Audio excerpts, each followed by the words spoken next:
Alors Christian Hirlet, vous étiez ici au Salon du Cheval pour exposer pas mal de vos chevaux qui étaient là, qui sont venus en nombre du Berry.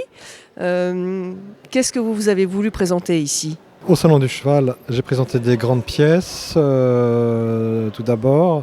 2 poulains grandeur nature, un Don Quichotte, échelle 1 on va dire, et une licorne et des têtes, des bustes de chevaux, et ainsi qu'un certain nombre de petites pièces. Ma manière de travailler, c'est d'abord d'utiliser du matériau neuf, de la tôle Corten. Et en fait, j'utilise des tôles neuves, donc de 2 mètres par 1 mètre, parce que c'est un format facile. C'est pas l'esprit de la récupération. Ce que j'aime bien, c'est utiliser un matériau standard, très courant, plutôt industriel même, plutôt à usage industriel. Et ce côté-là n'apparaît plus du tout dans le travail, dans les sculptures réalisées. Parce que justement, il y a tout un processus de découpe, de mise en forme. Donc la découpe, ça a pour objet de faire des fragments qui ne sont pas du tout géométriques. Et ensuite, je martèle un peu. Donc au bout du compte, on a des petits fragments. Comme ça, on ne sait même pas si c'est du métal dans le fond. Et c'est ça qui m'intéresse. Et ce que j'aime bien aussi, c'est au travers du matériau industriel, c'est qu'on a quelque chose de neutre. On ne reconnaît rien par rapport à de la récupération, par exemple, où on reconnaît un outil, etc. Voilà, j'aime bien cette neutralité du matériau qui ensuite est transformé. Moi, je travaille beaucoup par rapport au cheval, mais pas exclusivement. Alors le cheval, c'est d'abord... évidemment, c'est une passion, c'est un grand intérêt pour cet animal qui véhicule beaucoup de choses, qui est très esthétique. Et donc, il y a forcément un grand intérêt à travailler sur cette thématique. Après, je pense que le modèle lui-même, le déclencheur, n'est pas très important. Ce qui compte, c'est la manière de le représenter, voilà, qu'est-ce qu'on fait avec ce cheval, quoi.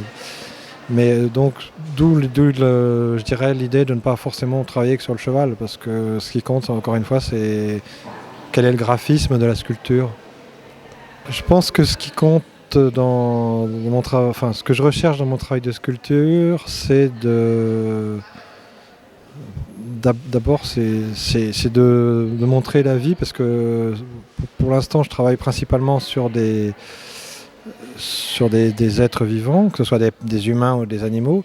Et ce qui me fascine, c'est justement d'utiliser du métal comme ça, qui est pas un matériau très vivant en soi, plutôt inerte, plutôt froid, plutôt même rébarbatif, et avec ce métal d'arriver à exprimer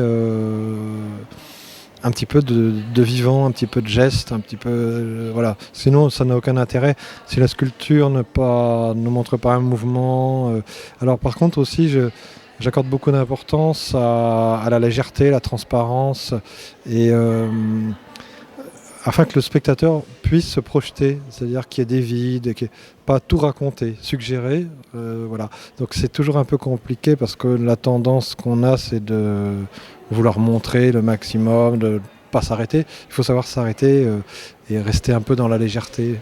C'est difficile de dire pourquoi je pense qu'on est plus ou moins conditionné pour faire plutôt de la sculpture ou plutôt de la peinture, plutôt la 3D, plutôt la 2D.